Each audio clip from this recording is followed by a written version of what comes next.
Welcome back, everyone, to the Blind Leading the Blind, a new DM's guide to being a new DM. I'm Chase Hassan, and I will be leading you through our second video here today. And so I hope that you are excited. I hope that you are as excited as I am to be able to get into the campaign diaries and really get into some of the actual advice portions of this video series that we want to do.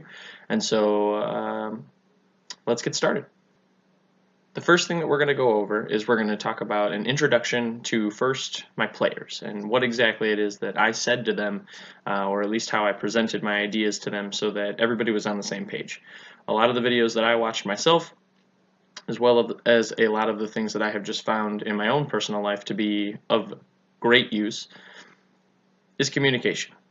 I think that communication is key in so many different things, but especially in Dungeons and Dragons and in most areas of life. I think that it's important because what you tell your players is what they're going to expect. What you present to them as your idea and your campaign setting is going to be what they expect for the rest of the game. So if you tell them right in the beginning that it's going to be a complete bloodshed, tons of battles, very dangerous dungeons, and very little chance that their beginning characters will ever live to see the end, then they can go into that expecting that and know that they don't have to spend as much time and get as invested in their characters because it's going to be a slaughterhouse. However, if you're planning on running a very long campaign, a very detailed campaign, and something that they can really dive into, something they can sink their teeth into, that's something to talk about as well.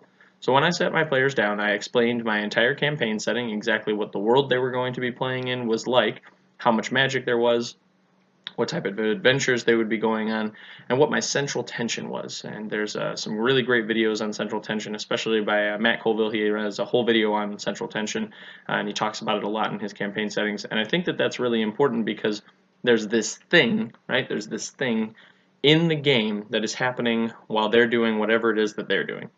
And that's my central tension. My central tension in my own story is that there is a war that is currently going on between the kingdom that they are currently in, Altmer, against another far-off kingdom and specifically a ruler of that kingdom named Malzahar, and that they are fighting over this magnificent mountain that is in a central continent in between them that is said to be filled with incredible items of power, and so while they are out adventuring and doing whatever they're doing, that war is constantly going on and constantly evolving everything around them. So my players and I discussed exactly what we wanted this campaign to be like. We talked about it with each other, and I explained to them many different things, one of which was that death is a prevalent thing in my campaign, and that if they make the wrong decisions, they can die. And I think that's important because if you don't talk about something like that beforehand and your players spend a lot of time on their characters and they get really invested in them, and then all of a sudden they die when they're third level, fourth level, that can be pretty shocking. And if they're really attached to it, it can be pretty emotional. So I would highly recommend that you actually sit down and have that conversation. It may take a couple minutes, it may take 10, 15, 20 minutes as you answer questions, but I promise it will be worth it in the long run as you continue to go through. It has been for my campaign, and nobody has really batted an eyelash when things go wrong or when things go south or if things are a little fantastical, because we already discussed that and nobody questions the world because that's how it is already. And so that's what we kind of talked about. We went over exactly what our campaign was going to be like. We went back and forth. I took some of their input and what they would be interested in, and I gave some of my own. And by the end of it, we had a pretty good idea of exactly what it was we were going to be playing together. And so that was kind of our campaign setting. And I do think that that's an important talk, and you should definitely have it with your players. If you don't feel comfortable about it, then you probably don't have the right players, and you should probably look for a group that you'll be more comfortable with. So up next, let's talk about my actual players, the people who are actually in my game, so you guys have kind of an idea of exactly what it is that's going on and who's doing what. So my buddy Sanborn is going to be playing Varys, which is a full Elven Ranger. Then we have my friend Tara, who is going to be playing a half Elven Ranger. And then we have my friend Schindler. He is going to be playing a half Elven Paladin. And he is going to be playing a half-elven paladin in the group known as Fenrir's Bane in my campaign setting. And then lastly, we have a cleric who is my buddy Cameron, and his name is Scar, and he is also a full elf. Now, none of my players had any idea what the others were going to be. We all kind of blind picked, and that was not a mistake, but it came up with a lack of variety. And so really it just depends on what you want in your game. If you want people to pick a bunch of different things, or if you want them to have free reign. I just wanted them to have a creative free reign to be able to make whatever they want, and they weirdly enough all picked some sort of elf. So go with what you feel, but that's what we wound up with, and that's what we're going to start with. So now that we have the players, now that we've had the talk with our players, let's introduce them to exactly what it is they're going to be doing and where they're going to be doing it. So my world that I am homebrewing myself, because of course I hate my life and like to spend more time than I need to on D&D. Mainly it's because I enjoy the creative process and I like to be able to do whatever it is that I want. However, the world that they are going to be playing in is a world named Var Varald, and they are going to be, their first adventure takes place in a town known as Dubal's Crossing. And what is essentially happening in Dubal's Crossing is that there are rumors going around Var Varald that people have been going missing from Dubal's Crossing, and more specifically in this local area, adventurers have been going missing. People who have come to the town who don't necessarily live there have been disappearing into the bogs. Some people believe that they're just leaving. I mean, they're just passersby. They're people who come through the town and then they leave. Others believe that something in the bog is actually taking them, or that they may be disappearing for a specific and nefarious reason. And so our players have journeyed to this city all completely individually. None of them know each other just yet, but they'll all get to know each other pretty soon, and they wind up meeting on the road. They are making their way to this city because each one of them has something in their history, something in their past that says, do good things in the world around you, and that will make you happy. And so for Scar, or Vindar, which is what he wound up changing his name, he changed his name to Vindar. So Vindar, for my buddy Cameron, the cleric, obviously goes around and tries to do good in the world just in general. He is a life cleric of Baldur, one of our gods. Mainly use the Viking pantheon in our campaign setting for now. But of course, as they journey to different worlds or in different countries, things may change. We'll see. But he is a life cleric of Baldur, and so he is coming to this town to just try and help, try to be a helping hand and try to figure out exactly what's going on. My player Varys, played by my buddy Sanborn, he is coming because in his past he had dragons which actually wound up killing his family, which led him to a life of searching for these dragons and also eliminating creatures of darkness and other such beings wherever he could find them. And so he is coming to the city in order to try and vanquish whatever it may be, as these rumors have led him here. Vikrus, played by my friend Schindler, is of course a paladin. Of course, so obviously he goes anywhere he can that he can find nefarious creatures and tries to eliminate them. And especially being a part of Fenrir's Bane, that's a big part of what they do.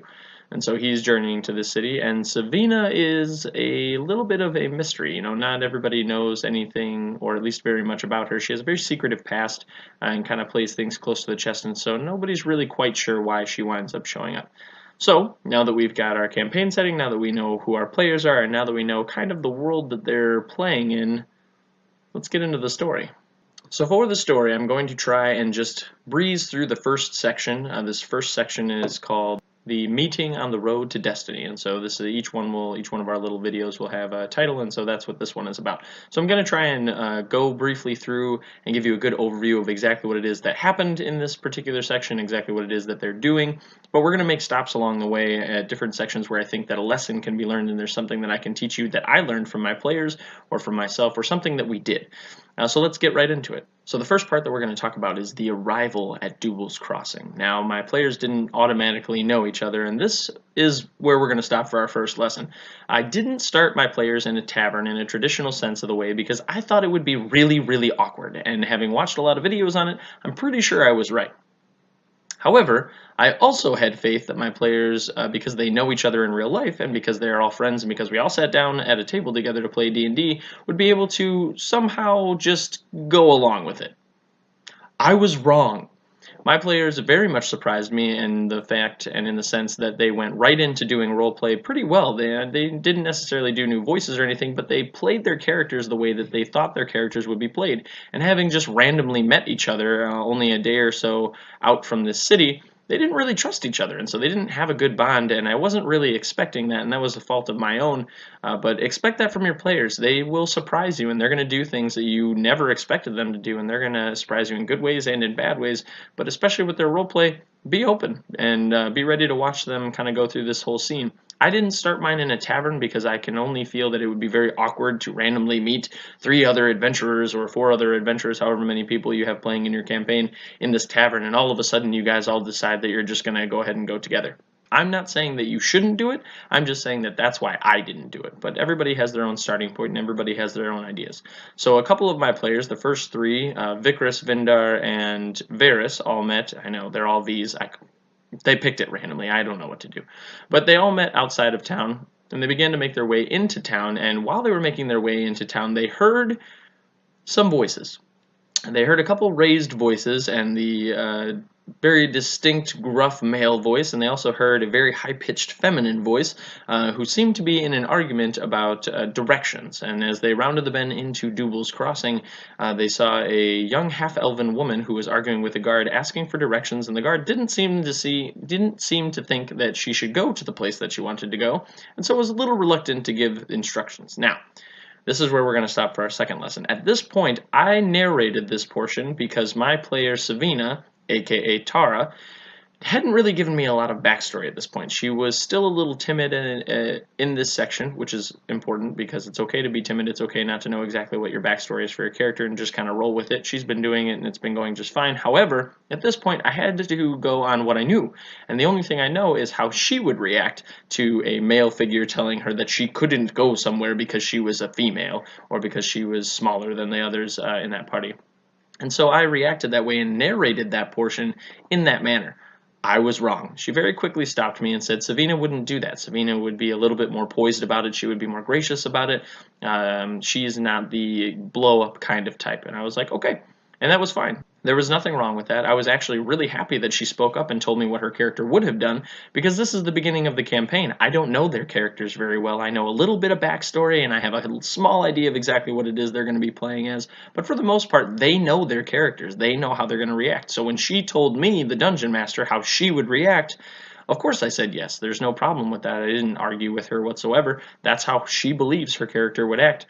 I'm not going to be right in that situation. So in that instance, we reconciled exactly what happened, we rewound a little bit, said, okay, this is what really happened, and then the others introduced themselves and they offered to kind of escort her to this place that she was going because they too were new in town and looking for information. And so now we've got the group together, they're kind of chatting a little bit, and they're going into Doubal's Crossing. So let me paint you a picture for Doubal's Crossing. Doubal's Crossing is a podunk town in the far northern reaches of the country that they are currently in, Aldmere. And in Doubal's Crossing, it is always, always, always foggy. And the reason for that is because Doubal's Crossing is in the middle of a giant bog swamp. It is a one-lane town. It's got maybe 50 houses. Everybody knows everybody, and so the minute new people come in, they know there's something wrong or they know they're strangers, and everybody can see it. And for the most part, everyone seems to keep to themselves. But even in the middle of the day, this is a dark town. The houses are very decrepit. The wood that is used to make them is old, or there's mold, there's moss hanging from many of the buildings. There is a strange thing about the town. There are these what seem to be magical lanterns that are not lit by anybody. They just seem to come on at some point in the day, and they are on when our adventurers manage to get there. But this is kind of the town that you're seeing before you.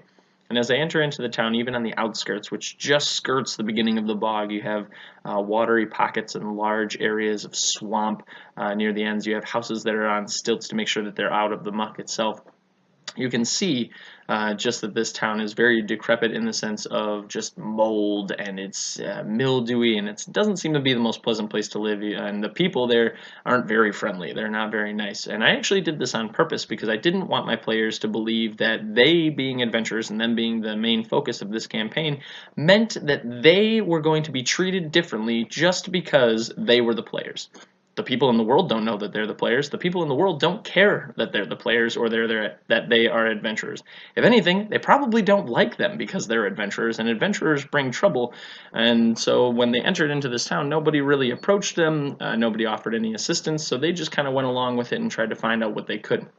A few of the things that they saw in the town that are worthy of note for later instances: they saw a purple patchwork tent that had silver stakes on the sides and one silver pole in the middle, and had a small lantern just outside that was glowing a dull green color. They also noticed a smithy that seemed to be run by an orc, or at least a half-orc of some kind, and this was unusual because up until this point they had never seen an orc in this region. Really, up until this point they hadn't played, but I told them they hadn't seen any orcs in this region and that this was unusual. And so they took note of it, but they kept going anyways because they didn't really know quite what to do yet. It's still their very first session. They've never played before, and so they don't really know how to interact with the world just yet, but they're getting there. They're dipping their toes in. So then they continue, and they're still looking for where exactly it is that they should go, and my one player, Vindar, aka Cameron, decides, I want to look around and I want to see what's going on. And so I had him roll a perception check. He rolls and he sees that there is this older woman who is pushing a cart, and her cabbage cart manages to get stuck in the muck. At this point, as he sees this woman, he decides Vindar would go and help her. And so he goes over and he assists this woman out of the muck. And as he does, she doesn't really pay much attention to him. She doesn't really give him the time of day, so to speak. But he does ask her, Miss, is there a place that we can get information around here? And she just kind of grunts and nods her way over to one of the buildings that's a little bit taller than the rest of the buildings around it, easily 2 stories, 3 stories-ish. Unusual in this one-room town, basically. And so he thanks her for her service. I said, good job, Cameron, way to do what Vindar would do. That's some excellent role-playing, nice job. And for that portion, I did give him inspiration. And for me, inspiration is just a complete re-roll of any dice. You can have 1 at any time. You can't have more than that, but that's something that I do have in my game. So at this point, they now know that there is an inn somewhere, and so they looked around a little bit more for the city, but they did wind up going to the inn itself. And once they made their way to this inn, you could see that this is a very strange place right off the bat. The actual inn itself seems to go almost left and then right. If you can think about it, to the house that is in Harry Potter that the Weasleys all live in, it kind of looks like that, except it is in the middle of a bog, and it is by no means magical. It's held up by sticks and poles to try and keep it from listing to one side or the other, and as you can definitely tell that the ground beneath it has come soft and is much more difficult to actually live on top of and function on top of. It has been built helter-skelter to try and counterbalance itself, but is this very decrepit place that doesn't look very nice and has quite a bit of strangeness to it. So here we learned an important lesson as they came up to the actual place. They examined sort of the outside of it, but they didn't really look around. And so what happened is they wound up having a couple people go in, a couple people staying out. And at this point, my players did a little bit of role-playing where they got to know each other. They got a little bit more information. They saw that some of them were secretive, some of them were more open. But they did take this opportunity to actually speak to one another and get to know each other so that they could role-play a little bit easier and become and start to go through the process of becoming a group. Now, the 2 that stayed outside didn't really look around. They just kind of leaned up against a post, chatted with each other, and kind of looked up and down the street. But the 2 that went inside noticed a few things. First off, there was a woman that was sitting by the window, just simply staring out at nothing. You could see that she at one point must have been very beautiful, but has since fallen into a sort of decrepit state where her hair is unkempt and she's got this strange cloth that for some reason she every once in a while consistently brings up to her mouth and actually smells and then goes back to staring out the window. Doesn't seem to blink, doesn't say anything, doesn't acknowledge them, just simply sits there and stares. There are a few patrons inside the bar, and the bar is, as you can imagine, a little decrepit. There's grandfather moss hanging from the ceilings. There are candles that are lit. There's very few of them, so there's many dark corners. The fireplace doesn't seem to give off very much light, and sitting at the bar is a very large and overweight individual, the bartender himself, and here he begins, as they approach, they can definitely see that only one portion of the bar seems to be really clean, and it's the portion that's directly around the bartender, and as they can see, he's a very large individual, doesn't seem to take very good care of himself, but this one spot is very, very clean. They go up, they ask him about some information about the town. He tells them a little bit about the situation that they have going on.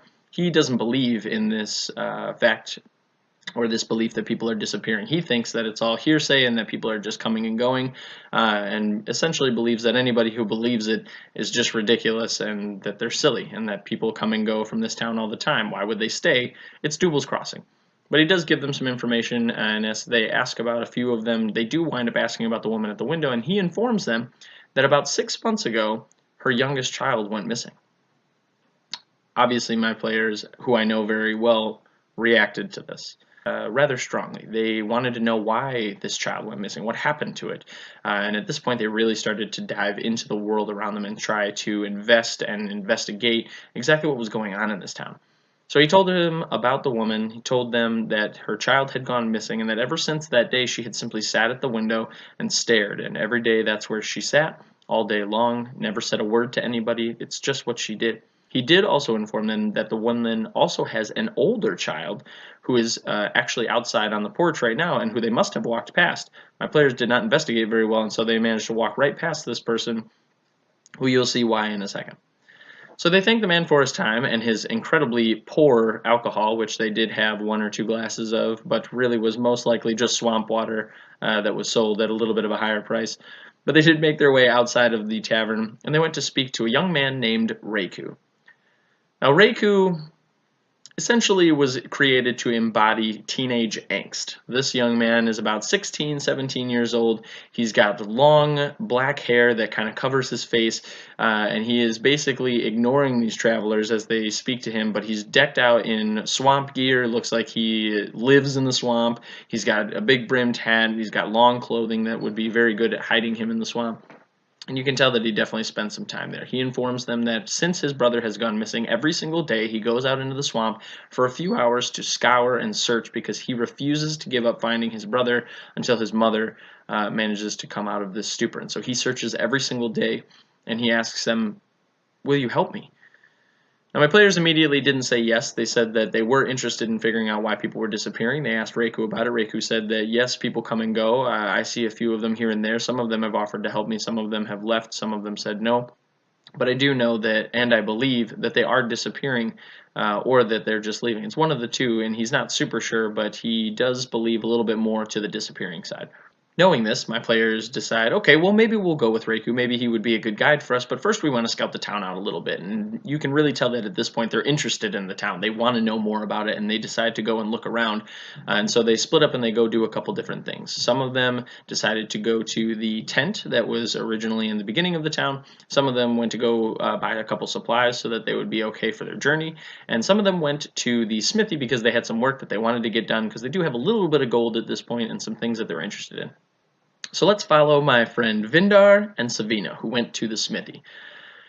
Now, as they go and approach the smithy, they remember that the person that they saw was an orc, or at least a half-orc of some kind, and so as they approached, rather than speaking in common, Savina decided to speak in Orcish to this individual. Now, normally this would sound like a good idea. Speak to someone in their normal language. Speak to something that reminds them of home. Maybe you'll get an advantage. Maybe they'll be pleasantly surprised.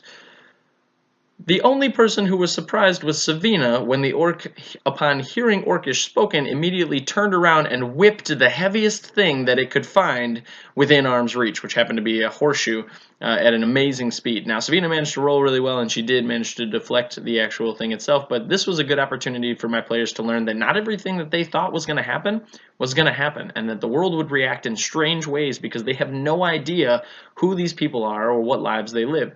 They don't know anything about Kurg the Smith, or where he came from, or why he doesn't really like people speaking Orcish to him, or why he's the only orc that they've seen to see in this region. They started guessing at it later on, but they never really nailed it on the head, and who knows? They did decide not to pursue that part of the story or to pursue that storyline. But we'll see what happens in the future. Maybe they'll come back to it. So they go there and they decide to have some discussions with them. Vindar does need his holy symbol for Baldur, which is a piece that he would like to make happen. And so he hires this blacksmith to do this job. But he also starts to push and prod a little bit too much. And just like a normal person, if you start asking them very personal questions and you're not a friend of theirs, they don't react very well. And so after having performed all these actions and after having done all this work for Vindar, he does start asking him personal questions, and eventually Kurg gets fed up and manages to toss them out of the smithy and does not welcome them back and says, "Get out of here, I don't want to see you again, please don't bother me." So at this point, my players decided to go and join some of the others who Vikrus and Varys had gone to the tent at the edge of the city, and so they decided that they were going to go there and meet up with them. They managed to meet up with them just before they decided to go in, but so they all went in together. Upon entering the tent, they noticed that this seemed to be some sort of business, some sort of potions business. There were potions and vials everywhere. There were bits of leaves and fungus. There were things hanging from the ceiling.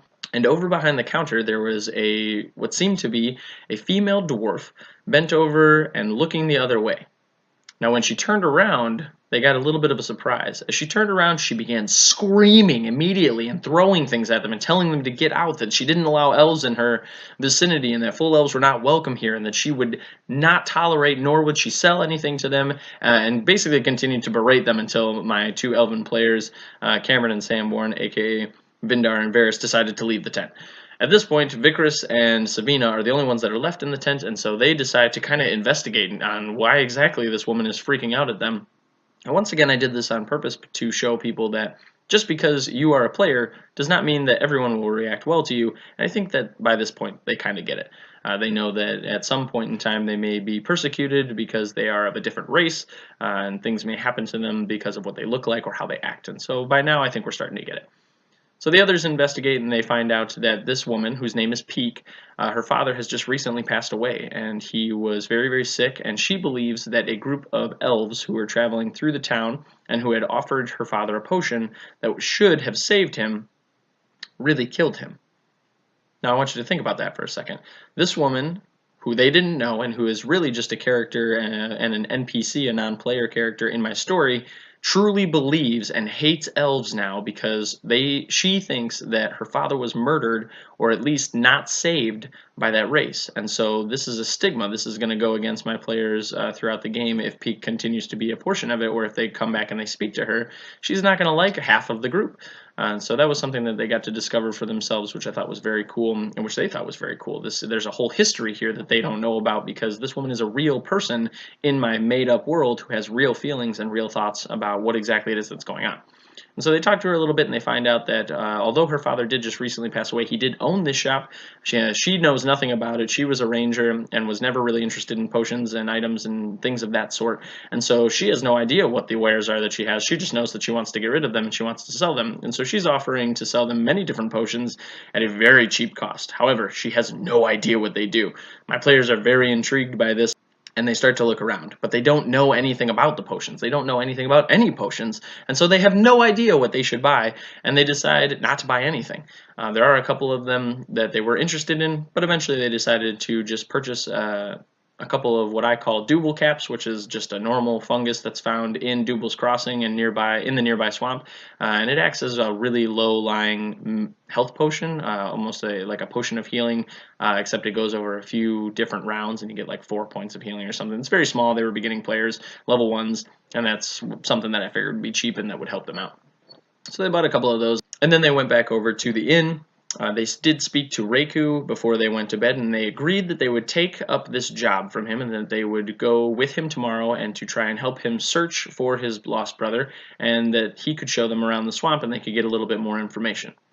Then they went inside, they paid for a room, and they spent the night. So that's where we're going to end this first video. My players have now introduced themselves to each other.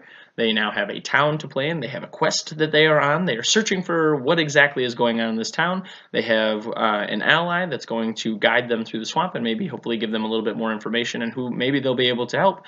And we'll pick this up next time as we do a little bit more advice and a couple other things as we continue the campaign diaries and we stop here and there to give a few things. So I hope that you enjoyed this video. I hope you continue watching. I hope you hit the subscribe button and the like button, and we'll see you next time. Until then, good luck.